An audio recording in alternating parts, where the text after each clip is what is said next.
Hello everybody, today I'm going to show you how to do the Tunisian Purl stitch. This is very similar to the Tunisian simple stitch, it just differs slightly on where you position your yarn. So I have got this chunky beige yarn here today, and to go with it the 6mm Tunisian crochet hook. So to start off with, I'm just going to unravel some of it to make it a bit easier to work with and just pop it to one side.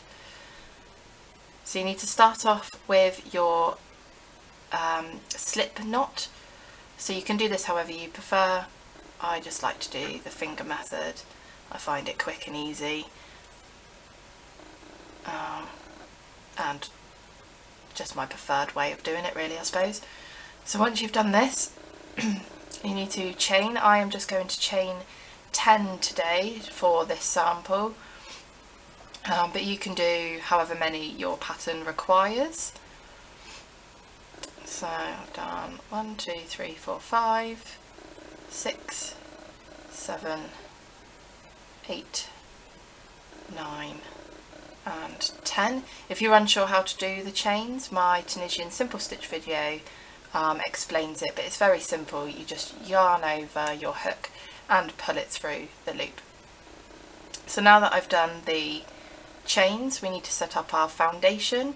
Again, I explain this in more detail in the Tunisian simple stitch video that I have done, so if you haven't watched it yet, go over and check that one out. But you want to insert your hook into the second chain from your hook, insert your hook and yarn over, and then pull through to create 2 loops on there. And we're just going to work that one all the way along until we have done all of our stitches.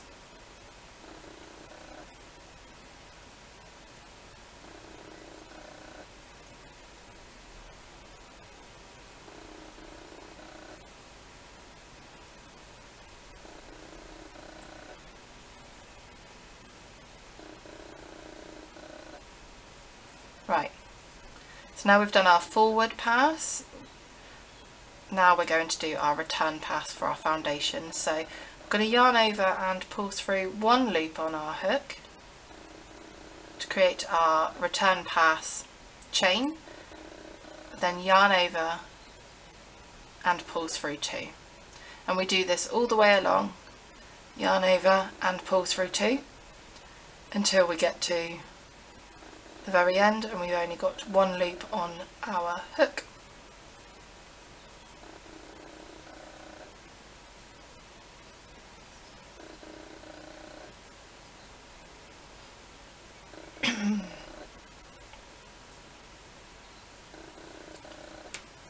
Just like so. Just going to get some more of my yarn pulled out ready. Oops, just knocked the camera there, sorry. So now for our Tunisian Purl stitch, it's very similar, like I said, to the simple stitch. The only difference is that you need to pop your yarn in front of your hook.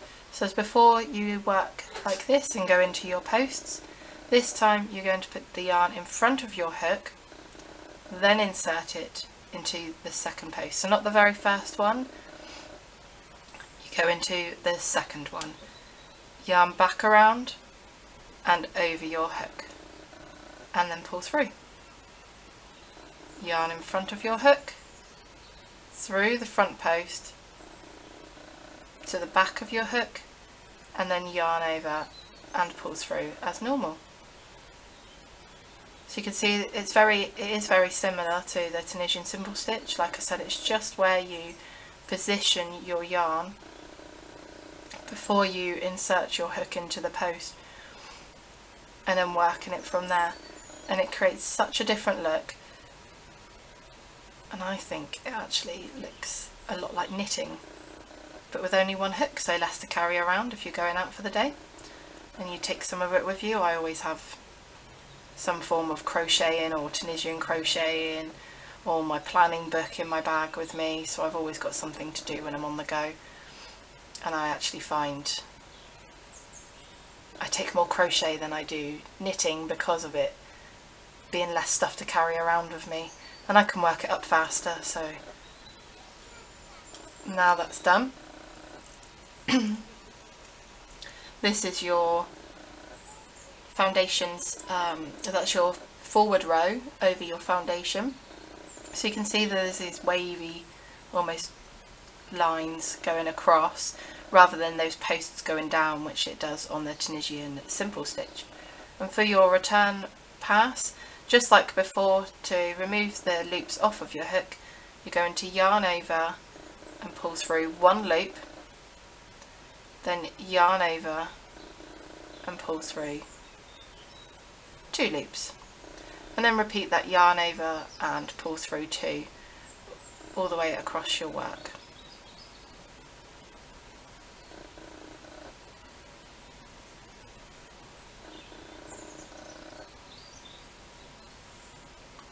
Just want some more there, getting a bit tight.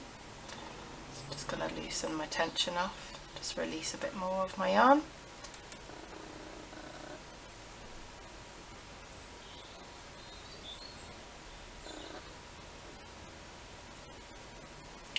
And there is the basis of doing the Tunisian Purl stitch. Now, as with most of the work, like it was with the simple stitch, once you've completed a row, the previous one is nice and chunky and filled in, you can't see any gaps, and the one you've just worked will normally look like a ladder. If you turned it that way, it looks a bit like a ladder to me, where you can see that it looks like there's holes in it. This is completely normal, this is how it should be. I will do another row and you'll see that that one then gets filled in, and then you'll be left with that on your next one, and then I'll show you like the cast off to fill in those gaps when you finish your work for today. So same again, move your yarn to the front of your hook. You're not going into that first post because that is where your yarn is coming off of at the minute. You go into the second post along, take the yarn back around your hook, yarn over and pull back through that loop just like before. Yarn to the front of your hook, insert through the post, back to the back, yarn over and pull up. And the same again, we're going to do this all the way along.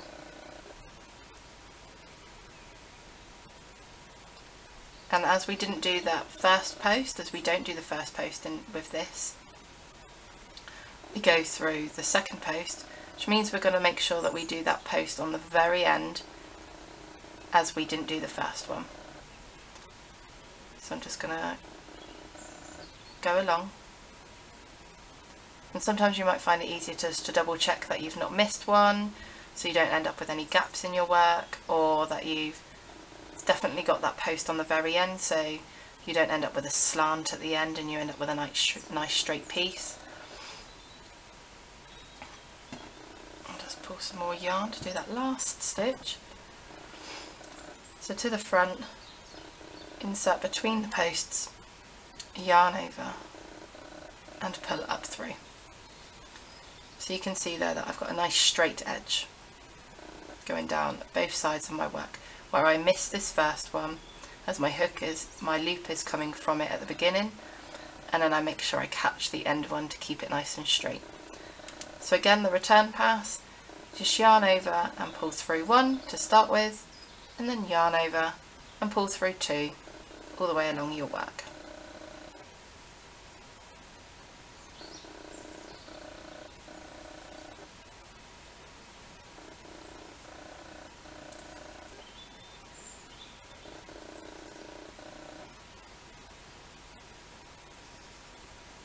Just like so.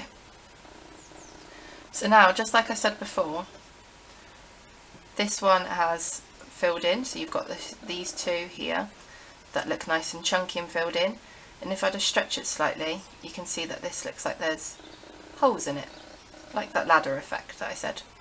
So when you get to the end of your work, you could keep it like this if you like that edge in, but for me, I like to finish my pattern right up to the very edge to keep it nice and even all the way along the work. So if that's what you're looking for, so cast off, you want to do very similar to how you were doing this stitch, with one slight difference. So the yarn is in front of your hook as normal, insert through the post, take the yarn to the back and yarn over your hook. Now normally you would go through one loop on your hook and pull it up through and carry this along to pick up your stitches. To cast off, you just want to go through both loops to release both of those stitches. I'm going to yarn to the front, through the post, yarn to the back, yarn over your hook and go through both loops. And this isn't picking up your stitches, you're releasing them as you're going along, but you're filling that gap in. So we're just going to do that right to the very end. So it's the exact same as we have done for the past 2 rows, but instead of going through one loop on your hook at the end, you go through both.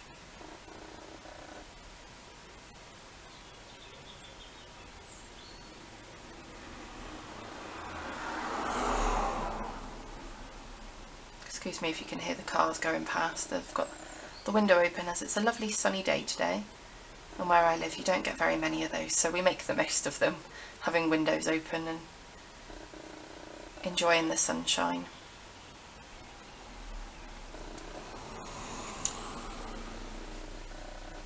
So I've just got to make sure I do that very end one as usual.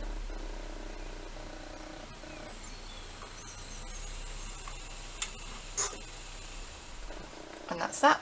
So now you can see that that's filled in right to the very edge. And it's as simple as that. Very easy, very effective, and like I said, I think it looks a bit like knitting. So if this has helped you today, don't forget to like and subscribe to my videos and click that bell button to be notified when I post new ones up. I try to do one every single week and post up regular, and as we are doing the basic stitches for now, we will then start with projects soon. So thank you very much, and I will see you in the next one. Goodbye.